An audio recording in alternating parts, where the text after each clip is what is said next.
పక్క దిశ ఒక ambitious plan మనం పెట్టుకొని స్వర్ణ ఆంధ్రప్రదేశ్ 2047 దీనిపైన మీరు చూసినప్పుడు ఇప్పుడు 3 లక్షల రూపాయలు తలసరి ఆదాయం ఉంటే దీన్ని 54 లక్షల రూపాయలు తలసరి ఆదాయం 2047కి పెంచాలని ఒక నిర్దిష్టమైన లక్ష్యంతో ముందుకు పోతున్నాం.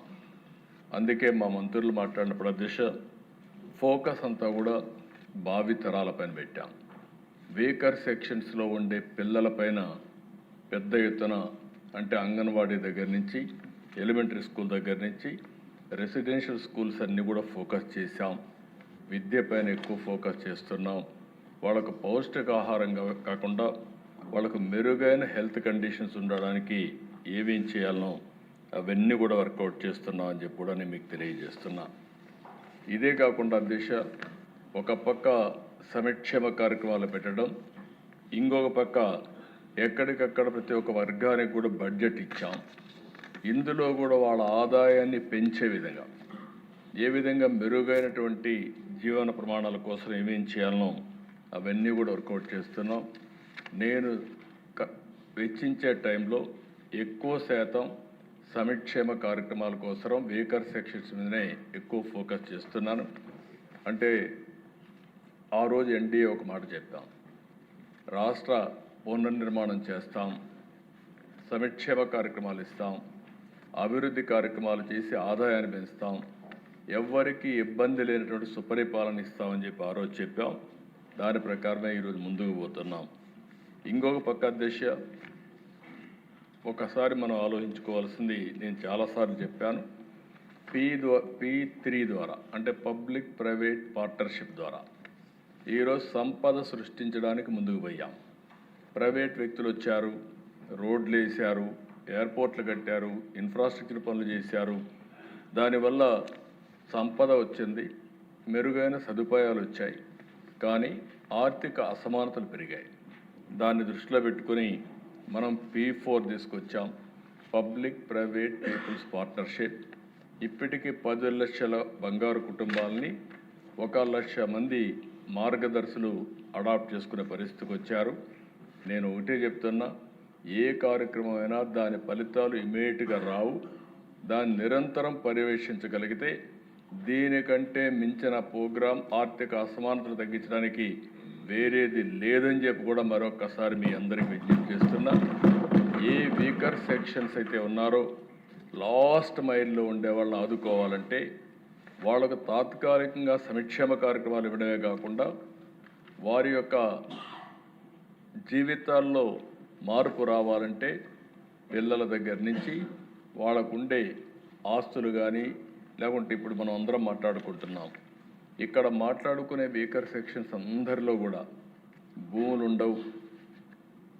వాళ్ళకందరికి కూడా ఓసారి మనం ఆలోచిస్తే కొంతమందికి ఉద్యోగాలు ఉండవు. కొన్ని వర్గాలు అయితే ప్రతిరోజు కూలి పని చేసుకుంటే తప్ప పూట గడవని పరిస్థితి ఉంటుంది. అలాంటి వాళ్ళని ఏ విధంగా పైకి తేవాల్సిన అవసరం ఉంది. మనందరం గుర్తుపెట్టుకోవాల్సిన అవసరం ఉంది. 2047కి భారతదేశం అగ్రదేశంగా తయారవుతుంది, దీంట్లో అనుమానమే లేదు. అలాంటి అగ్రదేశంగా తయారయ్యేటప్పుడు, వికసిత్ భారత్గా తయారయ్యేటప్పుడు, స్వర్ణాంధ్రప్రదేశ్గా తయారయ్యేటప్పుడు ఆర్థిక అసమానతలుంటే మంచిది కాదని చెప్పి కూడా నేను మీకు తెలియజేస్తున్నా. ఇది పబ్లిక్ పాలసీల వల్లనే అవుతుంది. ఈ చట్టసభ మనందరం కానీ ఒక పద్ధతి ప్రకారం పనిచేస్తే ఆర్థిక అసమానతలు తగ్గించడం కష్టం కాదు. ఆ ఫోకస్ అప్రోచ్ తీసుకోవాల్సిన అవసరం ఉంది.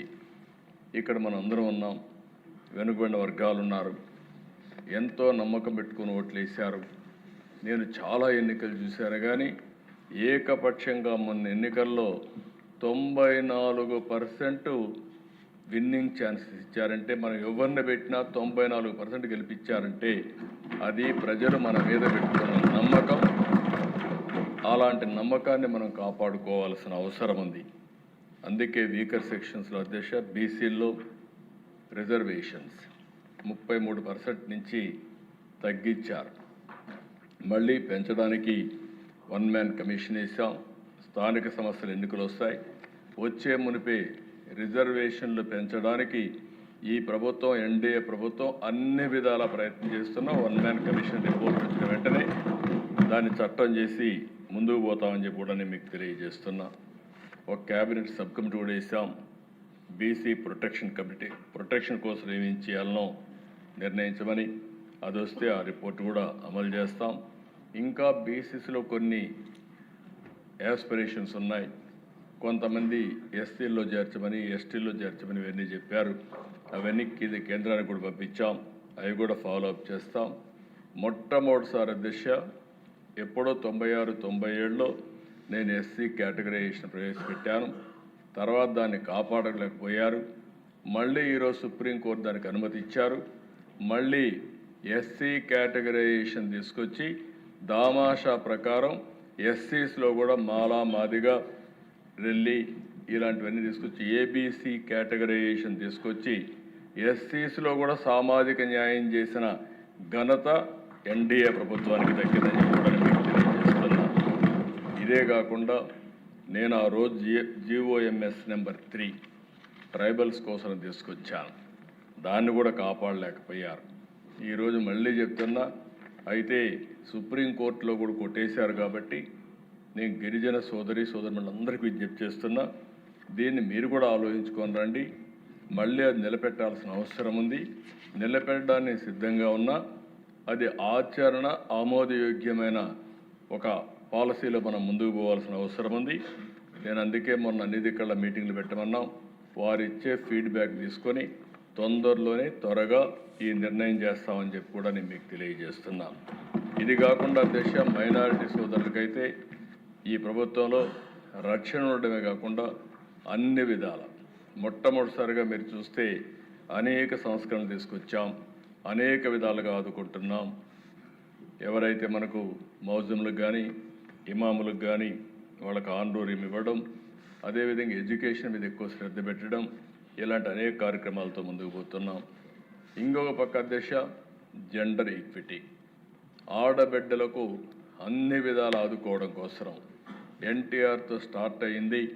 ఆస్తిలో సమాన హక్కు, వీళ్ళందరినీ బాగా చదివించడం. ఆ తర్వాత నేను వచ్చి డాక్రా సంఘాలు పెట్టాం. ఈరోజు మనం ఇచ్చిన ప్రోగ్రామ్స్ అన్నీ మీరు చూస్తే ఉమెన్ సెంట్రిక్గానే తీసుకున్నాం. ఎవరైతే మహిళల్ని మనం ఎంపవర్ చేయగలిగితే ఆ కుటుంబమే కాకుండా సమాజం మొత్తం ఎంపవర్ అవుతున్న ఉద్దేశంతో దీనికి కూడా ప్రాధాన్యత ఇచ్చాం. ఇంకొక పక్క ఎకనామికలీ బ్యాక్వర్డ్. ఈరోజు కొంతమంది సమాజంలో అనేక సార్లు మనం చూస్తే మేము కూడా ఉన్నాం, అగ్రవర్ణాల్లో పుట్టడమే మా పాపమా, మేము కూడా పేదరికంలో ఉన్నామని చాలామంది బాధపడే పరిస్థితి వచ్చింది. వాళ్ళకు కూడా హామీ ఇస్తున్నా. ఈ ప్రభుత్వం పేదవాళ్ళు ఎక్కడుంటే వారికి అండగా ఉంటాం, అన్ని విధాలా ఆదుకుంటామని ఆర్థికంగా వెనుకబడిన వర్గాలందరికీ హామీ ఇస్తున్నాం. అందుకే తొందరలోనే ఒక ఫ్యామిలీ కార్డు తీసుకొస్తాం. ఆ ఫ్యామిలీ కార్డులో అన్నీ కూడా ఇంక్లూడ్ చేస్తాం. ఒక కార్డు వ్యక్తిగత స్వేచ్ఛ, అందరికి కూడా ఒక నమ్మకం, ఒక భరోసా, అదే సమయంలో ఫ్యామిలీని కూడా ఎంపవర్ చేయడం. ఈ రెండు పెడుతున్నాం. అంటే ఒక వ్యక్తికి సెక్యూరిటీ